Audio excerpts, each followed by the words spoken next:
It's Family Fortunes. With the Killeen family from Birmingham, Harry, Michael, Janet, Pamela and Mandy. And the Price family from Wales, Dave, Barbara, David, Dave and Irene. All here to play Family Fortunes. And here is your host, Bob Monkhouse.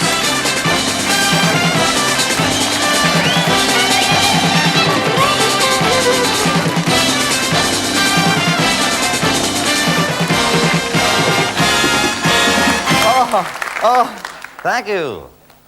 Your applause has been recorded and will be sent on to less fortunate stars. We have a beautiful audience here today. We have a game called Family Fortunes. We have two families, one of whom has a chance of playing for £1,000. The families know all the rules, and they'll be coming to us from all over the United Kingdom. And, of course, I'm going to ask the families questions that have already been asked of 100 people in every walk of life, all ages, all trades, all professions, all areas, all sexes. That's male, female, and convertible, I suppose. Our game depends upon these answers, and these answers are all loaded into Mr. Babbage. Mr. Babbage is our computer. We call him that after the great Charles Babbage, who invented the first computer in 1843, but couldn't get the parts. The computer cost nearly as much as the suit, which cost half a brick through Burton's window. All right, so I was robbed. I'm going to throw it back tomorrow for a fitting. Let's meet the Price family.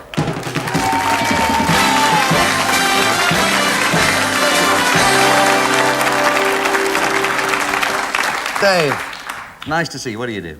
I work in electronics, Bob. Well, you don't mind if I make a little joke about your job, do you? No, I don't mind. What do you do in electronics? Well, we make computers and air traffic control, radar. You don't mind if I don't make a joke about your job, do you? No. Like Ronnie Corbett at a basketball contest. What do you do, Barbara? I work in electronics as well. Ah, I'm really winning here. Lots of material, huh? Did you always do that? No. What did you do before? I used to work in ladies' underwear. Ha! We got one. You used to work in ladies' underwear. What Yes, did you I do? did. In ladies' underwear? Oh, wait a minute. I don't think I'll tell him. Go on, be brave. I used to press and pack French knickers. Oh, while they were empty? Or? No. Dave and David. What have we got, an epidemic? What do you do, David? A floor manager. Floor manager. What, in television? No, department store. Oh, beg your pardon. And Irene? I work in the same department store as my husband. That's handy, isn't it? In the same department. Certainly. And another Dave? Yes, the only true one. 1st of March, St David's. St David's Day, right. What do you do? A fence erector. A fence erector? Yeah. Uh-huh. I don't have any jokes about that either. Separate all the gardens. Not if I want to go on making a living. Let's meet the Killeen family.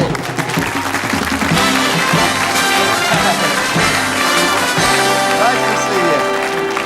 Harry Killeen. What do you do, Harry? Well, I'm a redundant car worker, but... Aren't they all? Introduce us to your family, please. Well, this is my son, Michael, Bob. Right. And then there's three daughters, Janet, Pamela and Mandy. I'm delighted to meet you. What do you do, Mike? I'm a stores manager, Bob. A what? Stores manager. Stores manager. And who do you manage here, Mike? Who belongs to you? She's in the audience. Now I meet Harry's daughters. Janet, what do you do? I'm a sewing machinist. So you are. Lucky you got that right. No money yet. See how you go. Pam? I'm an office cleaner, Bob. Mandy, you're a pretty girl. What do you do? I work in a warehouse. In a warehouse. Well, why not? It's better than many things that you could have done. Yeah? The family's proud of you that you didn't do those other things. We're about to play Family Fortunes.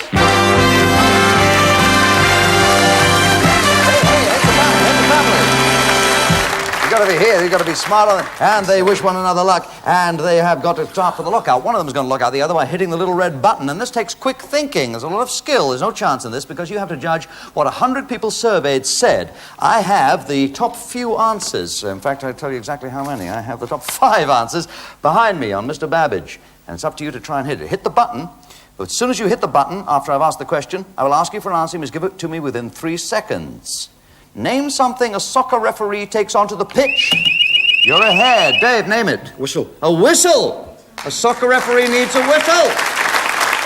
Let's find out. It makes sense, Dave. A soccer referee needs a whistle to call his guide dog.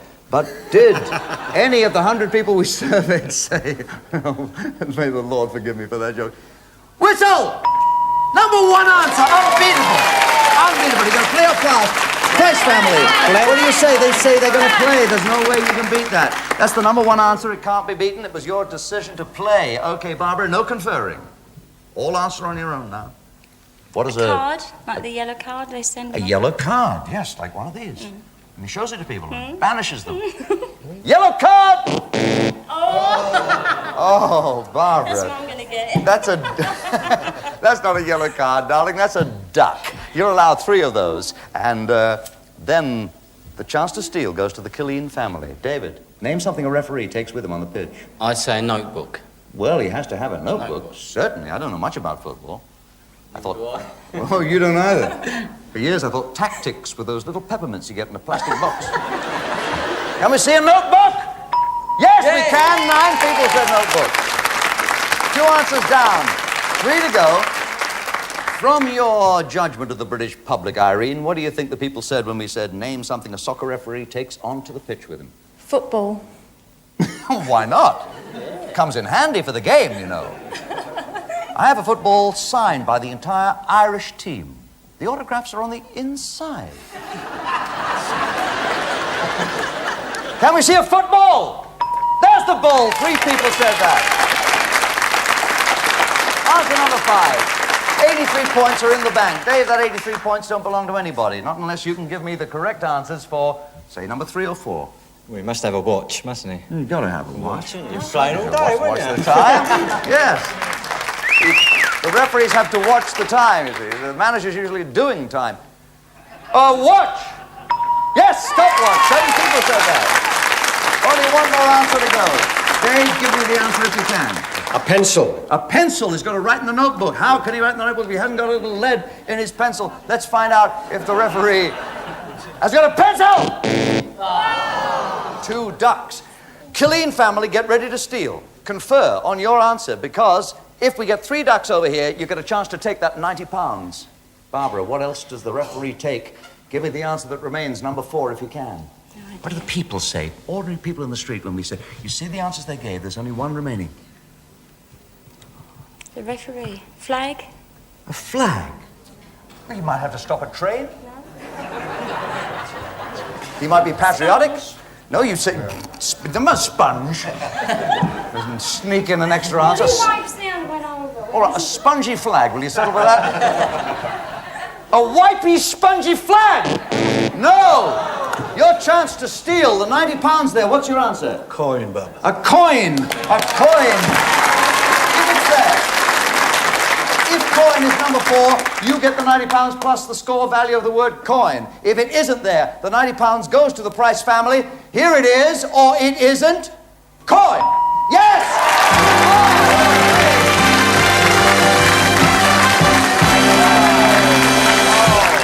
Tough one. Tough one. No answers to reveal. Well, now the score, as you can see, is the moment it's 0 in this football match to the Price family.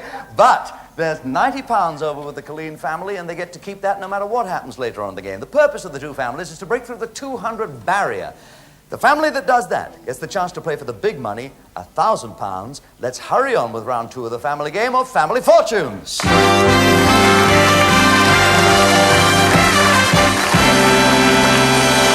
Well, there's a little romance starting up there. 100 people surveyed. The top 5 answers, the top 4 answers. Lucky I noticed that. The top 4 answers are on the board. Don't hit the red button until you're sure you have an answer. Name an animal that hops. And you're ahead. Name an animal that hops. Kangaroo. What, darling? Kangaroo. A kangaroo. Yeah, a woolly jumper. The woolly jumper with 1 pocket. Well, yeah, the rest of your family thinks that's a good answer. Do you think it's a good answer? Let's see if it's there. Mr. Babbage, do you have kangaroo? Number 1 answer, 73 people on the one that's a kangaroo. Now, consult your family. Prices, do you want to play or pass? Yeah, we'll have to play. Yeah. They want to play. They want to play. Okay. 3 more answers. It was your decision to play, David. Right, I'd say a flea. A flea. Flea. A flea hops. This is a man who knows, obviously. A flea hops. You know, you can get rid of fleas on a dog if you soak them in whiskey and sand, because the fleas get drunk and kill each other throwing rocks. That's like a joke. Let's see if it's there. Did any of our 100 people say flea? Yes, 3 of them did. Harry, name. This is the question we asked. We said, name an animal that hops. Now, you've already heard flea. See, people don't always answer the way you think they will. You would have thought they'd have waited for insect, but the public said flea. What else did they say? Grasshopper. A grasshopper, which is also an insect. But we said animal, and they said flea, so they could easily have said a grasshopper. No, they didn't say that.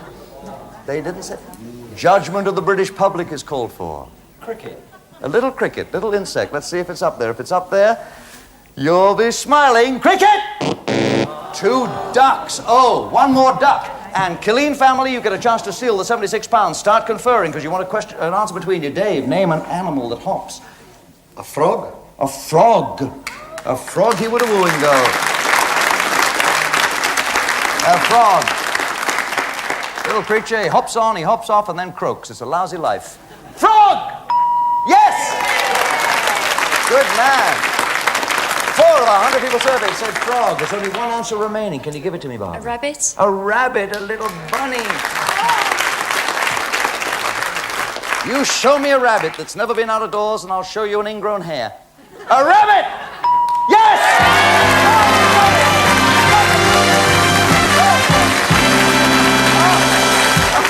Oh, the tension is too much. Yes! Excuse me, I'm going to hop off, then I'm going to hop back. While I'm hopping, you watch what comes in between. We'll be back in just a moment with Family Fortunes and double money. Join us then.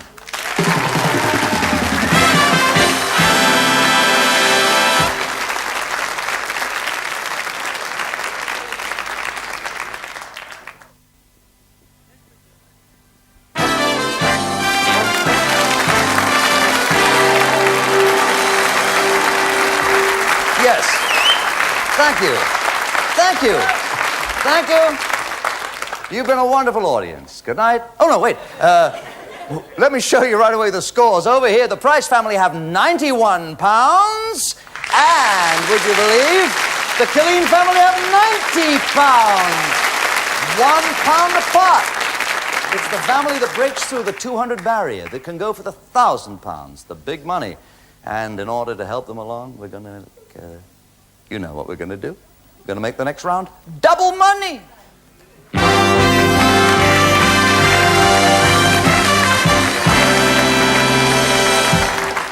Hands on the blue broad loom, please. First person to hit the button gets a chance to answer the question. Make sure you have an answer before you press that button, though. Double points. Every answer we got from the 100 people surveyed is doubled up to give you twice the pound value. Top 4 answers are on Mr. Babbage, our computer. Give me a reason for which people undress. Give me a reason for which people undress. Go to bed. Have you seen Patrick Moore lately? Don't tell me he undresses in those suits. Bed! Number 1 answer. Oh, you can't beat number 1. Ask your family, you're going to play or you're going to pass? Yes. They're going to play, they're going to play. They have the right to decide because they got the top answer, which is unbeatable. Because 86 of the 100 people surveyed said go to bed. You undress to go to bed. Now, can you give me the other 3 answers that they gave me? Irene, give me one. Swimming. Go swimming. To go swimming, certainly. Yeah. That's pretty good. Good. I got in the bath in my jeans to make them shrink. When they dried, they were really tight. Crossed my leg, I was on the critical list for 5 weeks. Can we see swimming? Yes, we can. 28 people said swimming. David, names what? Sunbathing. Sunbathing. Let's find out if it's there. Do people undress to go sunbathing? Dave, only abroad, not in this country. Name something people undress for. To bath? To bath. Mister, you'll be smiling. Only 2 answers remain, and, yes, it is!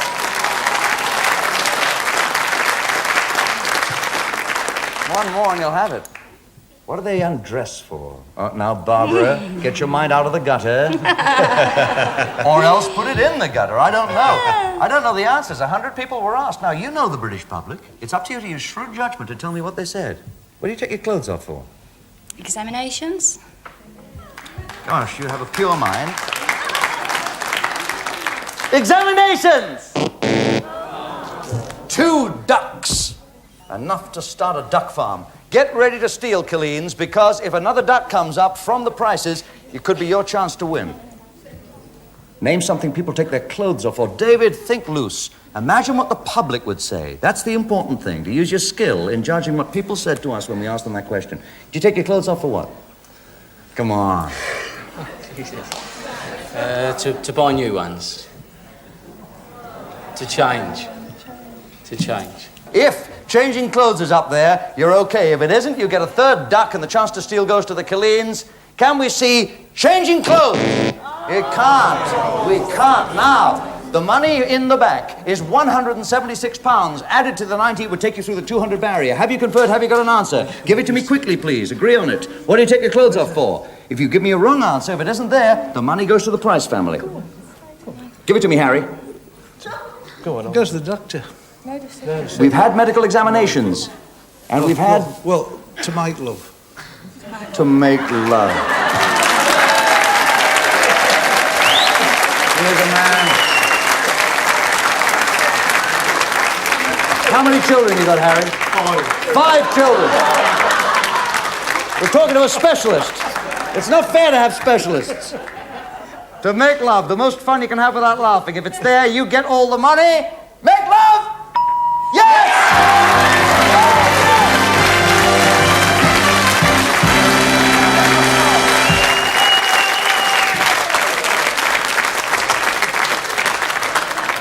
You get £91 prices. You also get a photograph of me, which is worth more than £91. Or less. Dave, you've been a super family to work with. Thank you very much. Great to play with you, Barbara. I wish I had. And David, Irene, and Dave. Thanks very much. Travel safely back. Have you decided which 2 members are going to play? Right, front and center, you're going to play for the big money. Front and center for the big, big money. And this is what really counts, because if Janet and Michael can break through the 200 barrier, they not only keep the £266 they've won through their efforts, they will also get £1,000. I have 5 questions. We've surveyed 100 people with each of them. Who's going to play first? You're going fight. You come right next to me, Michael, and you go off there, little Janet, and we will put a blindfold and headphones. Headphones which will be playing Max Bygrave's latest single, which is going like wildfire. Everybody's burning it. Okay, this is the fast money. You have 15 seconds to answer these 5 questions, so let's have the clock on the screen. 2 zeros, which will go up to 15 seconds, at which time you will have run out of time. Are you ready? Yeah. The clock won't start till I finish the first question. Give me the name of a musical instrument that you blow. Trumpet. Name something stored in a tin in the kitchen. Tell you. Quiet, please, audience. Name a living thing that has a shell. Oyster. Name a command you give to a dog. Sit. Name a famous golfer. Ah, we ran out of time before we got to the golfer, which means we'll have a 0 on that. Well, now, you see how difficult it is to think fast and think along the lines that you believe the average person in the street would be thinking. We have waited a moment so that Mr. Babbage, our computer, can absorb all the answers you gave us. Now I'm going to turn you around and show you the answers and just what they add up to out of 100 people surveyed. Those percentages are very important to you, Michael, because your aim is to get to at least 100, to get halfway to the 200 barrier that you hope is going to be broken by Janet. We said, give me the name of a musical instrument that you blow. You said, trumpet. Our survey said, 36. That's a great answer. We asked you to name something stored in a tin in the kitchen. Despite efforts to help you by the studio audience, you said, tea. Our survey said, 50.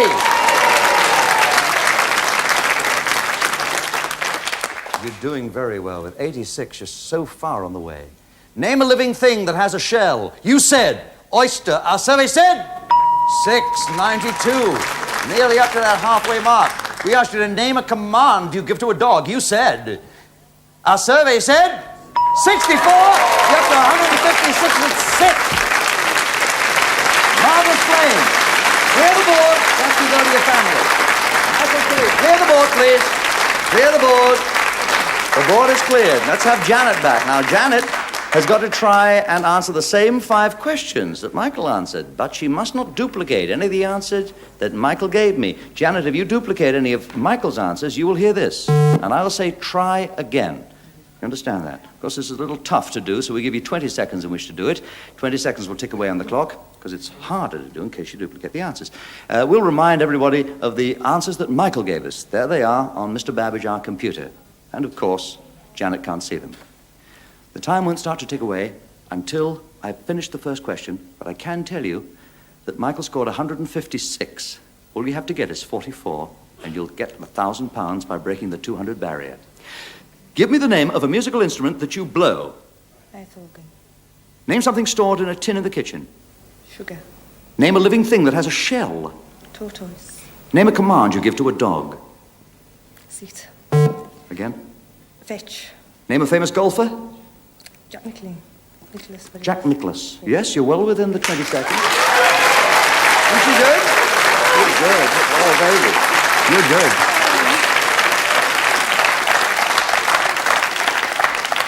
Those are the answers that we got from Michael. 156 points, 44 would break you through the 200 barrier, give you not only the £266 you've already won through your skillful playing, but give you £1,000. Let's see if you can do it. We asked you, give us the name of a musical instrument that you blow. You said, mouth organ. Our survey said, nil. Nobody plays the mouse organ. Oh, not even mice. We said, name something stored in a tin in the kitchen. You said, sugar. Our survey said, 11. We're up to 167. The suspense is killing me.